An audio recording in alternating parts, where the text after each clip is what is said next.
vem para cá. Fica à vontade, a sala é sua. Desde já, muito obrigada por estar conosco aqui. Então, vem para cá, meu pastor Tony. Deixa eu ver por onde, que câmera que ele tá, que são muitas câmeras. Minha pele de seda aí, ó, passeando. Vamos aguardar nosso pastorzão que está ali se posicionando já para vir transbordar aqui na sala conosco. Grandes coisas o Senhor tem feito. Hein? Aí, estamos te ouvindo, pastor. Tá, estou chegando lá. Ele tem vida própria. É o computador da pastora. Agora foi aí, ó. Aí ela vem. Aí ela vem, tudo se resolve. Né? É o suporte. Bom dia, graça e paz. Amém. Então, vamos falar um pouco nessa manhã sobre a Trindade, né? Eu não vou entrar em termos teológicos porque muitos de nós aqui já vêm de uma caminhada cristã já de longo tempo, né? Então, acho que não se faz necessário falar da Trindade porque é um ponto passivo. Todos nós concordamos que tem Deus Pai, Deus Filho, Deus Espírito Santo. Quando a gente vê Mateus 28, 19, Jesus ordena que fôssemos batizados em nome do Pai, do Filho e do Espírito Santo. E batizar é o arrependimento, é ter arrepender, né? É o verbo original disso, né? Arre é voltar para trás, pender é pender para trás. Então é pender para trás com relação a alguns conceitos que os discípulos poderiam ter do Pai, do Filho e do Espírito Santo. Porque, na verdade, Mônica, essa confusão ela já começa em Gênesis, né? Quando, no princípio, ele fala assim: façamos o homem a nossa imagem, conforme a nossa semelhança. Então, o hebreu, quando ele pega façamos o homem, ali o termo é Elohim, façamos o homem. Esse é o mesmo termo que Jesus usou na cruz, Elohim lama sabachthani. Esse termo Elohim, ele dá um significado de um Deus, um único Deus. Mas ele tem na sua essência da raiz hebraica trindade, deuses. E isso veio confundindo o ensinamento do povo até um determinado ponto. Até quando nós chegamos a entender agora, de fato e verdade, o conceito da Trindade. E João, lá em João capítulo 16, no versículo 7, eu vou ler aqui, Jesus diz assim, ó: mas eu vos digo a verdade, convém que eu vá, porque se eu não for, o Consolador não virá para vós outros. Se, porém, eu for, eu vou-lo enviarei. Quando ele vier, convencerá o mundo do pecado, da justiça e do juízo. Aí ele continua dizendo: do pecado, porque não crê em mim. E eu costumo brincar que ninguém vai para o céu porque comete esses pecados que estão aí, esses pecados gospels, né? Esses pecados religiosos, denominacionais. E, e hoje, de maneira até errada, Mônica, eles são assim departamentalizados, né? Tem pecado de tudo, né? Aliás, hoje, em muitos lugares, muita coisa já não é pecado mais, né? Eu tive um amigo numa denominação, não vou falar o nome, nem vou falar o nome do amigo, porque senão depois ele me pega, né? É, lá só era excluído por pecado de adultério. Eu falei assim, mas tá pior do que a Igreja Católica de antigamente, me perdoe os católicos, né? Que antigamente ainda estava melhor, os 7 pecados capitais, não era? Quem foi católico aí?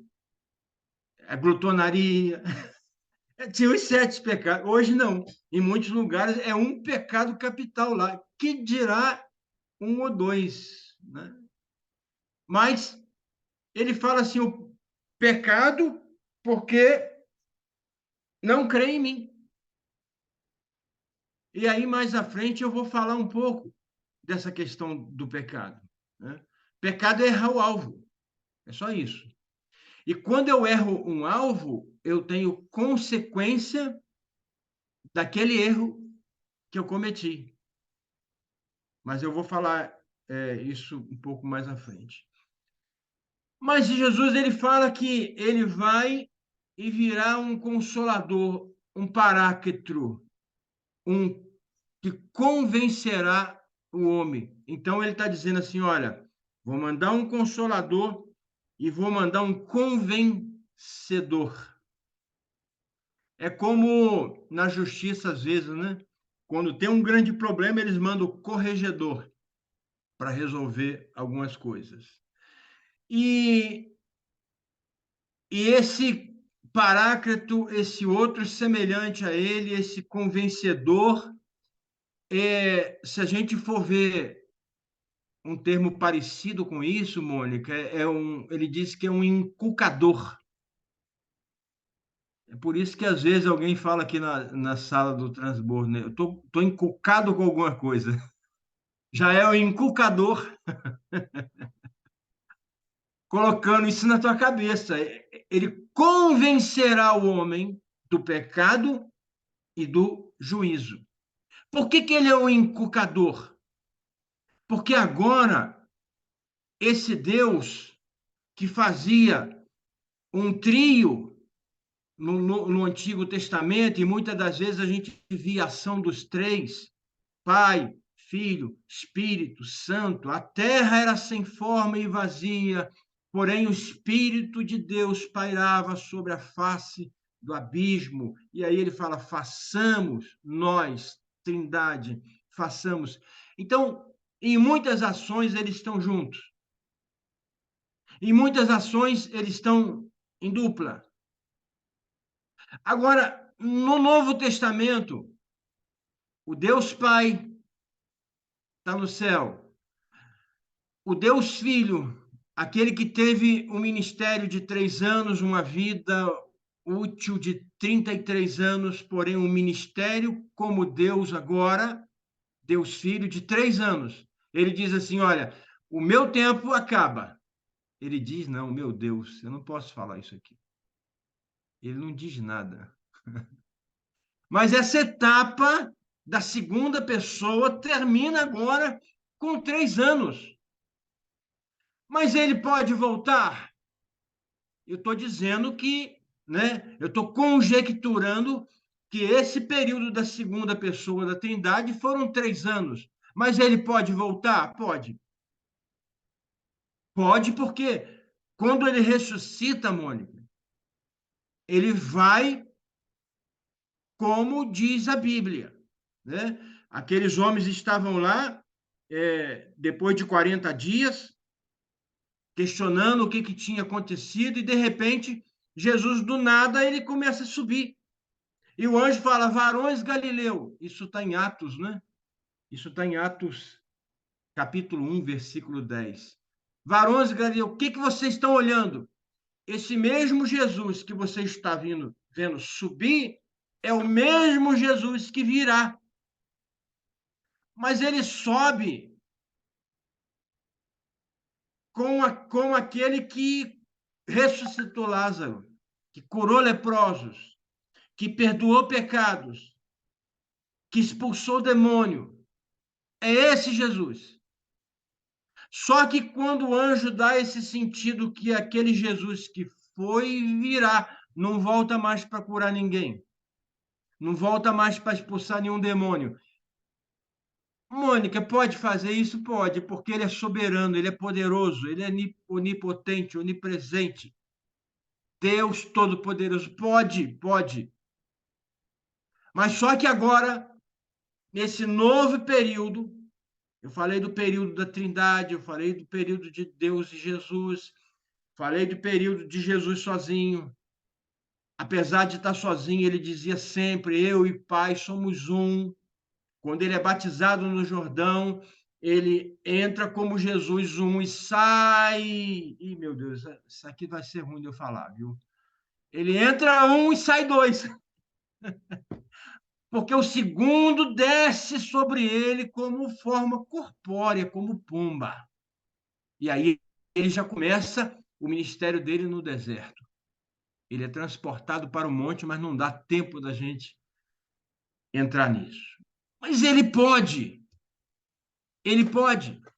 E nesse texto que o anjo fala assim, ó, esse Jesus que vocês estão vendo e vai voltar, porque ele fica nesse período de Atos, ele fica mais 40 dias. Ele já havia ressuscitado, como as mulheres tinham visto. Só que nesse período de ressurreição, nesse período de afastamento desse Deus visível, dessa segunda pessoa de carne, de osso, que comia com eles, que respirava o mesmo ar que eles, que estava ao lado deles, esse Jesus vai. E quando há essa separação dos discípulos, a Bíblia diz, Mônica, que 2 deles vão para Emaús. E conversando entre eles, esse Jesus que parece que enganou a gente, fez tantas promessas. Esse Jesus que está sempre na sala do transbordo dizendo que alguém vai ser curado, dizendo que a coisa vai melhorar, e enganou a gente. E aí o texto diz que Jesus chega do lado deles e conversa com eles, e em dado momento mais à frente se manifesta ele no partir do pão. E eles reconhecem que agora não é aquele Jesus mais de carne e osso, mas é um espírito que estava com eles, já ressuscitados, eles voltam para Jesus. Isso causou esse efeito na cabeça de 2. Mas em João 21 fala que esse efeito abalou a cabeça de 7. Quando eles estavam com o mesmo sentimento, e João fala assim: vou pescar. E os outros falam assim: nós também iremos contigo. E vão pescar. E aí precisa Jesus aparecer de novo lá na beira da praia, e o texto é longo, não vai dar tempo. Mas essa separação parece que causa conflito, abalo emocional, abalo espiritual. Quantas separações acontecem na nossa vida que tende a nos tirar de um caminho? Não é verdade? A separação de um casamento por morte, separação por morte, nos abate, nos tira o norte. Aqueles do caminho de Emaús, aqueles que foram pescar, ficaram sem um norte, porque agora não tiveram mais o discipulador, o convencedor humano, o discipulador Jesus. Mas aí ele volta. Aí, um pouco mais à frente, diz que eles estavam reunidos num tabernáculo, né, com medo dos judeus. Jesus entra e diz: Pai, seja convosco. E aí, às vezes, essa separação, esse trauma, pode causar alguns conflitos espirituais, alguns problemas espirituais. Causou na vida de Tomé. Disseram para Tomé: nós vemos ele, não, mas eu. Tudo bem que você teve essa experiência com Jesus. No transbordo não tem também, Mônica, o dia que a gente conta aí o transbordo? E Sim, dependendo tem. do conflito, tem, não tem? Tem. E dependendo do conflito, Mônica, alguém que está ouvindo aí, alguém transbordando, vai dizer assim: mas tudo bem, é com você, mas eu não vi. Tudo bem, é com você, aconteceu com você, mas comigo não. Porque Tomé teve esse conflito. Tudo bem, vocês viram, mas eu só creio se eu. O que ele disse lá? Se eu ver, se eu tocar. Porque dependendo do nosso conflito, é assim, nós precisamos muito mais do que exercer a fé. muito mais do que exercer a fé. Às vezes nós somos parecidos com também. Mas ele volta. Mas o texto diz aqui que o anjo diz assim: é esse que está indo. Ele foi, mas ele virá. Ele voltará. Agora, como juiz. Ele volta de uma maneira que diz que 2 vai estar no campo, um vai ser tirado. 2 na cama, um vai ser tirado. Ele volta como um ladrão, como um relâmpago, para buscar agora a sua igreja, porque não vai ter mais esse discipulado. A parte das curas, a parte da libertação, a parte do ensino, teve um período de 3 anos para discipulado, para formar em nós um caráter de Cristo. Mas eu estou dizendo aqui, eu disse aqui, que ele pode voltar a hora que ele quiser, quando ele quiser. O anjo falou que ele não volta mais. Ele mesmo diz em João 16 que ele vai. Ele vai e vai deixar agora um substituto. E parece que dá para entender que ele não iria interferir agora com esse substituto, porque é alguém igual a ele. Para que Jesus deveria se meter então? Interferir então? Mas eu disse aqui que ele pode fazer o que ele quer, porque ele é poderoso, ele é o Deus Todo-Poderoso. Teologicamente, a gente não acha que Jesus voltaria, mas ele decepciona a nossa teologia de novo, ele volta de novo lá em Atos 9, ele volta de novo em Atos 9, como ele voltou em Atos 11, depois de 40 dias, dando instrução, como ele volta lá no tabernáculo. Em Atos 9, ele volta, porque ele tinha um propósito com um homem chamado Saulo, até então chamado Saulo. Gente, quando Deus tem um propósito, ele se move. Independente dos nossos conhecimentos teológicos, dos nossos posicionamentos gospels, ele se move. Quando a gente pensava que Jesus não ia entrar em cena mais, porque ele tinha ido agora, ele volta e diz para Saulo: Saulo, por que você me persegue? E Saulo diz: não, quem eu não percebo, não estou te perseguindo, não, que é isso? Quem é o Senhor? Eu sou Jesus.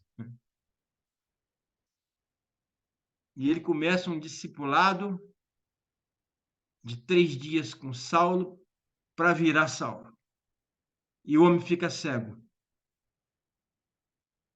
Paulo teve algumas interferências espirituais no corpo dele, na vida dele, para poder ser discipulado.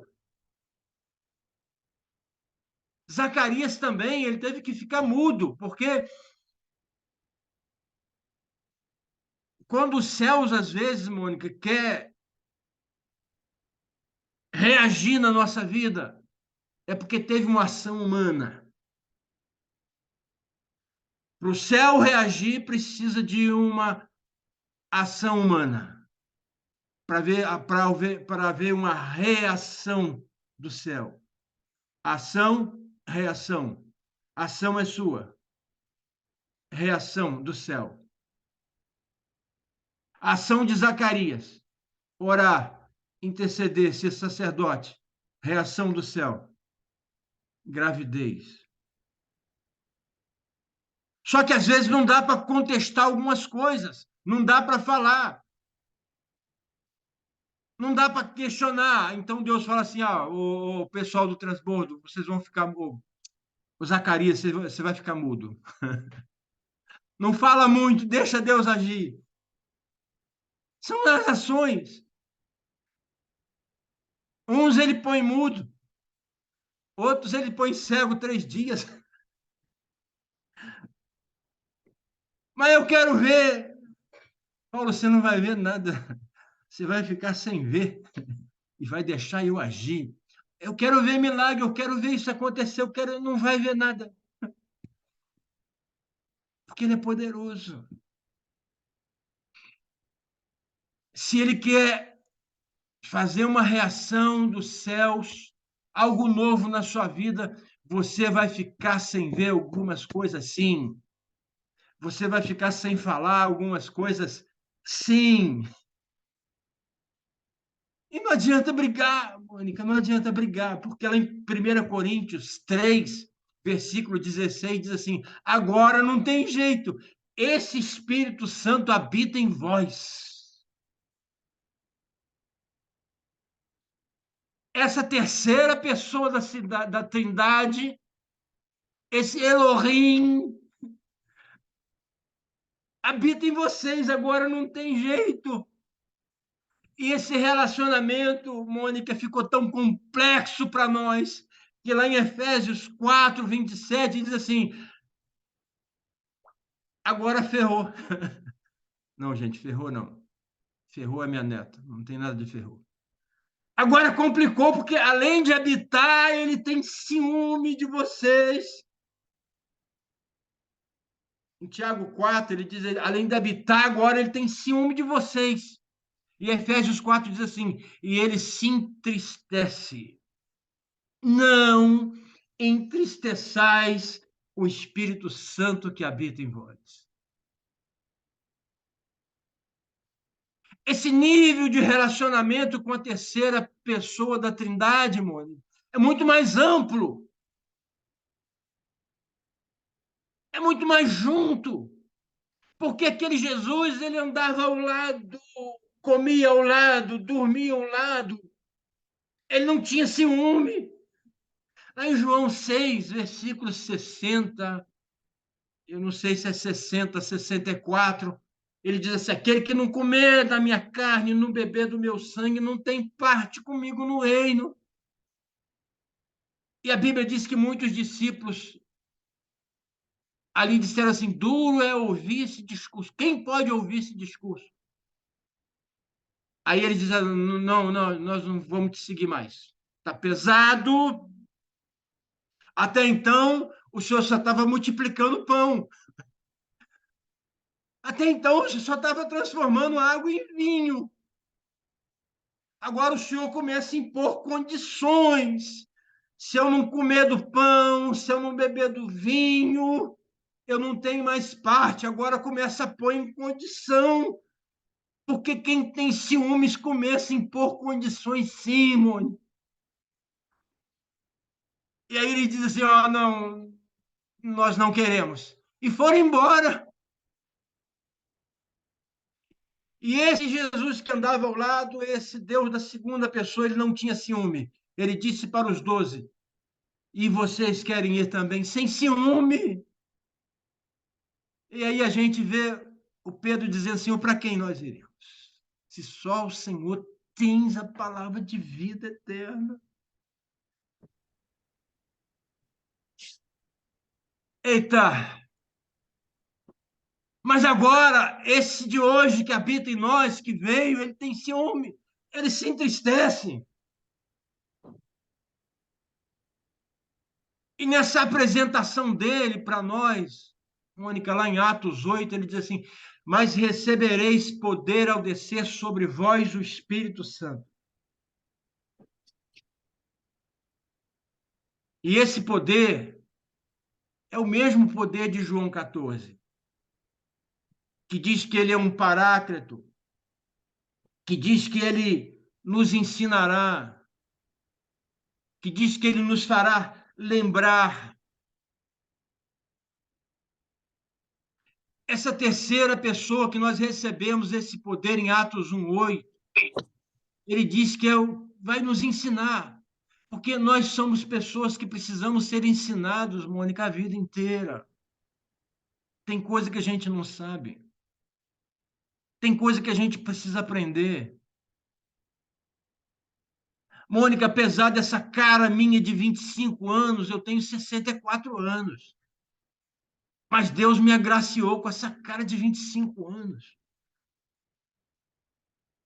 E com essa cara de 25 anos e com essa idade de 64 anos, tem coisa que eu não sei, Mônica. Tem hora que as pessoas chegam para mim, trazem algum problema, me chamam para ajudar. Eu tenho vontade de chorar e de dizer, de ser sincero, eu não sei. Pode isso. É porque nós estamos numa constante fase de aprendizado na nossa vida. Nos ensinará, João 14, nos ensinará e nos fará lembrar. E eu acho que fazer lembrar é uma coisa difícil também. Tanto ensinar como fazer lembrar. Eu tenho um problema, não sei se é problema, mas todas as vezes que eu vejo alguém vendendo alguma coisa na rua, pedindo, eu sempre olho no console do carro, pego um dinheiro e dou. Sempre faço isso. Aí um dia, pastora Rose e psicólogo tem um negócio. Bom, eu sou casado com psicólogo, né? Procura correr às vezes de psicólogo. Não é correr assim, literalmente, não, né? Porque eu também não corro, né? Mas tenha cuidado com o psicólogo, com o que você fala, com o que você faz. Eles são, Mônica, esse pessoal de psicólogo, eles são terríveis. Eles são observadores. Eles ficam imaginando. Ela está aí, não, né? Está fechado. Ele está fechado. E aí, fazer lembrar. E ela falou assim: por que você faz esse tipo de coisa?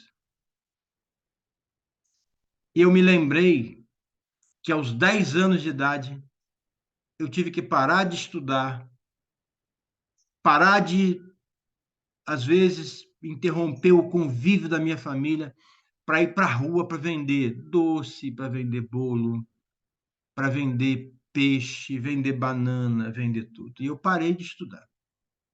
Parei com 10 anos.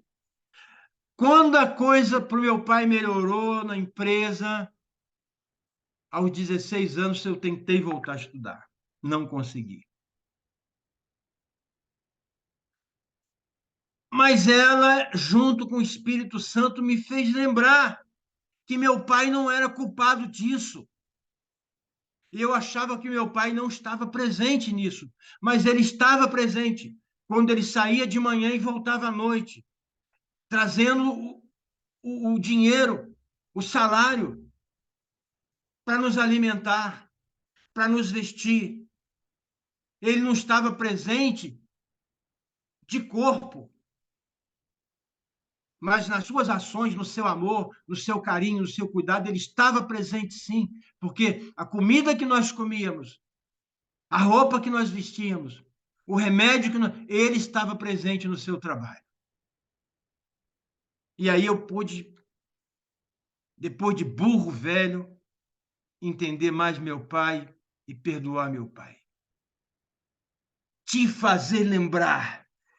E, Mônica, às vezes ele vai te fazer lembrar de coisas que você não vai querer lembrar.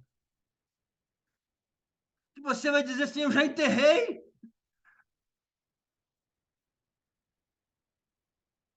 Mas não enterra bem, porque aí o cheiro ruim ainda continua exalando. Tem coisa que não dá para enterrar, tem que resolver. Mas ele disse que esse espírito agora vai fazer lembrar. Eu acho que o tempo está acabando, não tá?